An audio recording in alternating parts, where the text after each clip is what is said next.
વિસનગર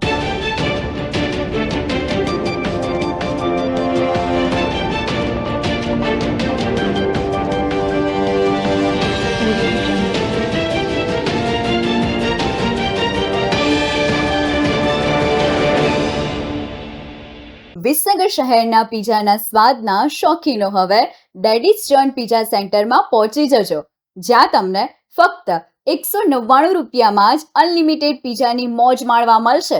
અને હા, જેમાં તમને 50 કરતાં વધારે અલગ અલગ સ્વાદિષ્ટ સૂપ અને સ્ટાર્ટરની મજા પડી જશે.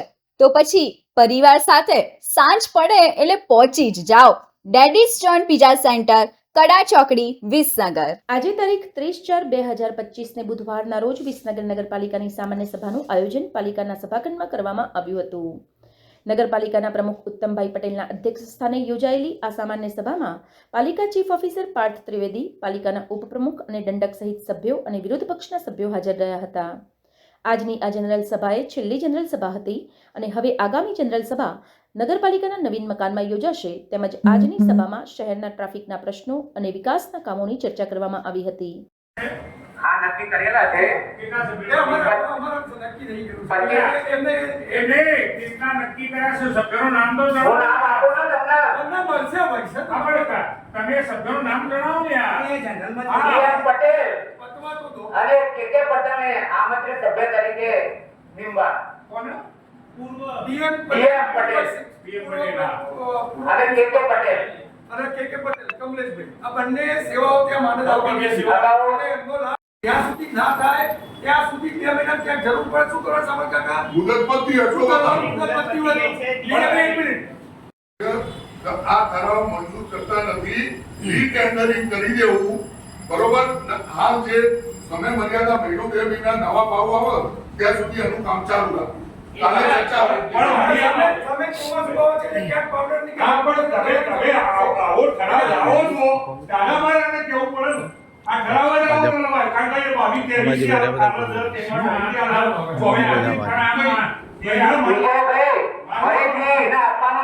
ફરીથી રીટેન્ડરિંગ કરવાનું છે. મારી વાત જુદી છે. અમે રીટેન્ડરિંગ મારી વાત જુદી છે કે એક જ કંપની જો 6 વર્ષથી નગરપાલિકાનું કામ કરે છે કોઈ ના ભાવ વધારો થાય કે ઘટાડો થાય એ કેમ આપે છે? આ મહાદેવ હોય ભાવને કેમ આપે છે? અહીંયા તમારે તપાસ કરવી જોઈએ. આ ઠરાવ મંજૂર કરવો નહીં, અમારે રીટેન્ડરિંગ કરવું એવું સીધું. કોઈ પણ એજન્સીઓ જો જગ્યા દ્વારા જે કોઈ ભાડે તમને માલ આપ્યું હોય એની અંદર તમારું કેમ નહીં પડે કે ભાવ વધારો તો ફરીથી કરવાનું છે. જેટલી કંપનીઓ આવવું એટલી કંપનીઓ હા, એ બરોબર છે. એ વાત તમારી બરોબર છે. પણ કદાચ એ વાત પણ આવી કંપનીઓનો જેમાં વિરોધ પક્ષના નેતા શ્રી શામળભાઈ દેસાઈએ જણાવ્યું હતું કે આજે વિસનગર નગરપાલિકાની સામાન્ય સભા હોલમાં મળી એમાં જે વિકાસના લગતા જે મુદ્દા હતા એ મુદ્દા અંગે પ્રમુખ શ્રી અને ચીફ ઓફિસર શ્રી સાથે ચર્ચા કરી. એ શહેરનો પ્રી મોન્સૂનની કામગીરી માટેની વાત હોય કે શહેરના રોડ રસ્તા માટેની વાત હોય, શહેરની જનતા પબ્લિકની સુખાકારી માટેની વાત હોય, તે બધી વાત સામાન્ય સભામાં ભાઈ પ્રમુખશ્રી અને ચીફ ઓફિસરશ્રીના કાને મૂકી શહેરમાં ઠેર ઠેર બધી જગ્યાએ જે ખાડા છે અને જે કોન્ટ્રાક્ટરોના સાથે સંકલન કરીને ઝડપથી ચોમાસું આવે છે એના પહેલાં આ કામગીરી પૂરી થાય તે જોવાની વાત કરી. અને જે ટ્રાફિકના નિયમ માટે જે શહેરમાં જે ગ્રીલ લગાવી છે એ ગ્રીલ ઘણી જગ્યાએ લાવારીસ બસ સ્ટેન્ડ હોય કે બીજી જગ્યાએ એ ગ્રીલ ઘણી જગ્યાએ એ તૂટી જઈ છે અને એક્સિડન્ટ થાય એવું ભય છે.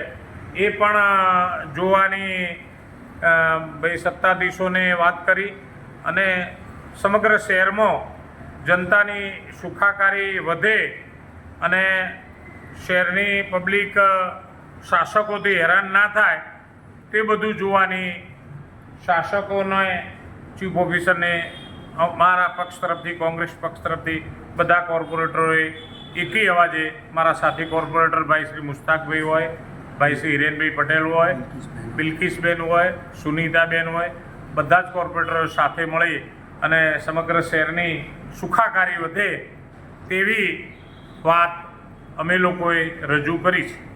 વોટરવર્ક્સમાં જે ઘણા સમયથી જે કર્મચારીઓ જે આઉટસોર્સિંગના નીચે જે પીડાય છે અને એમનું જે શોષણ કરવામાં આવે છે એ બાબતે પણ અમે સત્તાધીશોને ચીફ ઓફિસરને રજૂઆત કરી કે ભાઈ આ લોકોને સીધી નિમણૂક આપવી, ન્યાય મળે એ વાત કરવી. એ વાત પણ આજે અમે કરી છે. જીડી સ્કૂલની અંદર પગાર વધારાના મુદ્દે વિપક્ષ આકરા પ્રહારો કર્યા. આ જીડી હાઈસ્કૂલમાં જે વાત હતી એમાં ક્યાંક ને ક્યાંક કોઈક કર્મચારીઓ સાથે અન્યાય કરવામાં આવ્યો છે એવું અમને દેખાયું છે.